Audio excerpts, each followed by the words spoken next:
واحد من اهم هوايات السينما المصريه في ال 15 سنه اللي فاتوا هو الاقتباس. احنا بطلنا نطلع باي افكار جديده، احنا برضو شعب لا مؤاخذه تقيل شويتين وما بنحبش نطلع ولا نفكر باي حاجه جديده. نحب ناخد الفيلم الامريكاني نغير فيه واحد اتنين تلاته، نغير ممثل وممثله ونقول ده فيلم مصري. وفي امريكا وهوليوود بيعملوا نفس الحركه، بياخدوا الفيلم بس يغيروا فيه اكتر بكتير وبيقولوا في اول الفيلم على الاقل ان هو مقتبس من فيلم تاني، من الصين، من الهند، من اي حته. على عكسنا احنا نحب نقص ونلزق ونرقع بس. مش كده بقى؟ تسمحي لي بالرقصه دي؟ بس اجي بالاعتراف السينمائيين المصريين عندهم مقدره ان هم يختاروا افلام نظيفه جدا، مش افلام هجص وبس، افلام فيها قصه وممثلين كويسين واخده جوائز، ياخدوها كده ويقطعوها تران شوت ويهلهلوها كده ويشرشحوها يمين وشمال. عندنا افلام كتير اتاخدت يمين وشمال، عندنا سمكه واربع قروش، افيش كولد واندا، الف مبروك متاخد من جراوند هوك داي، اسف للازعاج اللي متاخد من بيوتيفول مايند. بيوتيفول مايند اصلا ما كانش فيلم على قد ما هو كان قصه حياه جون ناش، ثم قرروا انهم ياخدوا الفيلم ويقلبوه حاجه على مزاجهم.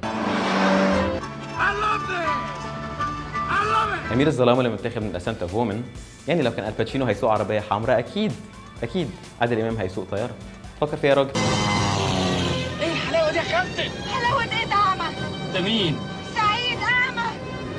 يعني ما بيسمعش؟ ما بيسمعش ايه؟ ما بيشوفش خالص؟ خالص.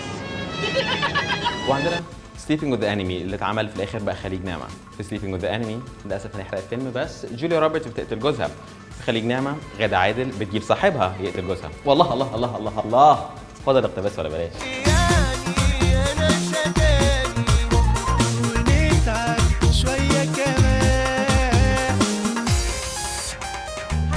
ويكمن الابداع كله في اختيار الممثلين طبق الاصل. وشين لنفس العمله يخلي الواحد يقول يخلق من الشبه 44. لمستك نسيت الحياة وانت اللي بحلم اعيش يوم معاك.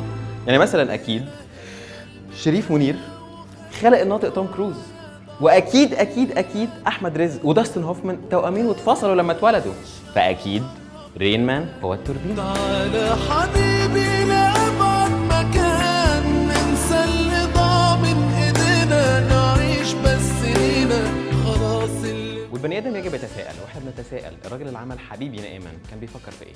هل مثلا كان بقول لك يا مادام يا باشا شفت الفيلم بتاع شالو هال بتاع البنت اللي هي مش عارفه اصفر اللي بيحبها الواد التخين وهي طلعت في الاخر تخينه وشعرها اصفر طويله ورجليها من هنا لغايه هنا اهوت؟ يا باشا عايزين نعمل واحد زيه كيري باشا.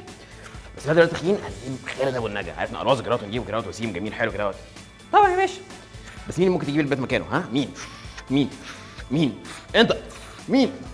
يسرا. لا هي شاهين. لا هاتم. لا عرفتها، مي عز الدين. الزبدة السايحة يميني استنيها يا صفايح الزبدة السايحة. يميني استنيها. والبني ادم يجب يتساءل في حياته في كل حاجه، واحنا بنتساءل الراجل اللي كان بيعمل حبيبي نائما كان بيفكر في ايه؟ يعني هم لما جه اخدوا من شالو هال نفخ في صوره جاك بلاك وجابوا خالد ابو النجا نسبيا فرع وطويل وانضف سنه، بس لما جه ينفخ في صوره جوليث بالترو جابها مي عز الدين. يعني في شارع مين يا مؤمنين؟ فكر في ايه؟ والمزاج بقى الواحد يجي بعدها بكام سنه يجي يعمل فيلم جيم اوفر ويقرر ان لا، ان هي مش اعلى بس من جوليث بالترو، جينيفر لوبيز كمان مكان مونستر ان لاف. فالسكيل ماشي كده اهو، جوليث بالترو، جينيفر لوبيز، مي عز الدين. اوعى تسيبني جريح وسطيح. وبعد كده نيجي لرائعة ايناس الدغيدي تيجي نرقص. رائعة ايناس الدغيدي ما تيجي نرقص اللي واخداه من شالو دانس اللي كان متاخد من فيلم تاني، الفيلم اللي الناس بعديه ما دخلتش السينما لمده 6 سنين، ولمارتن سكورسيزي حلف طلاق 3 ما هيقرب من الكاميرا تاني لمده 3 سنين من كتر الانبهار اللي هي عملته بالقصه، بالتمثيل، بالتصوير، بالستريتش. بطلوا قله ادب انتوا الجوز. الفيلم الاصلي كان بريء جدا، الراجل ومراته حياتهم بقت فتره، هو راح يبتدي يرقص شويه بس في الاخر الموضوع بيخلص ان هما بيرجعوا لبعض تاني زي فيلم رومانتيك كوميدي. بس طبعا مدام ايناس كانت لازم لما تعمله تحط عليه التاتش بتاعها جد. في الفيلم يسرا بتمثل دور ريتشارد جير، سوزان سارندن بيمثل دورها عزيز ابو عوف، وتامر هجرس قرر ينافس مي عز الدين ويعمل جينيفر لوبيز اللي قرر ما يرحمش اي حد في الفيلم، الست العجوزه، الست القلعه، يسرا، حتى عزيز ابو عوف. وبوب الافلام المقتبسه فيلم الجنس. 94 متاخد من بريتي وومن، كان معمول 1990. جوليا روبرتس بتلعب دورها جالا فهمي، وفاروق الفيشاوي بيلعب دور ريتشارد جير. عبقريه الفيلم اللي هو طبق الاصل من بريتي وومن. انا متاكد ان ولا كان في سيناريو ولا حوار ولا كاتب، هم قعدوا في اوضه جابوا فيديو ناشونال اللي هو الكبير ده بتاع السعوديه وقاعدين، وجوليا تمثل من هنا، مترجم فوري يترجم من هنا، وجالا تكر من هنا. First is here somewhere. أنا فاضية النهاردة، مش عايز حد معاك؟ لا شكرا. اروح التحريم منين؟ 5 جنيه. 5 جنيه؟ لا لا لا. هتسيب الفرصة دي هتدفع 10. حد يدفع فلوس علشان المصيف في طريق؟ أنا أقدر أعمل اللي أنا عايزاه، أنا مش تايهة.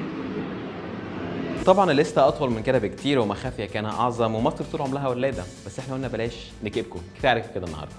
وبما ان مصر طول عمرها ولاده، هل هيجي اليوم ان الامريكان ياخدوا من عندنا فيلم؟ بالطبع لا.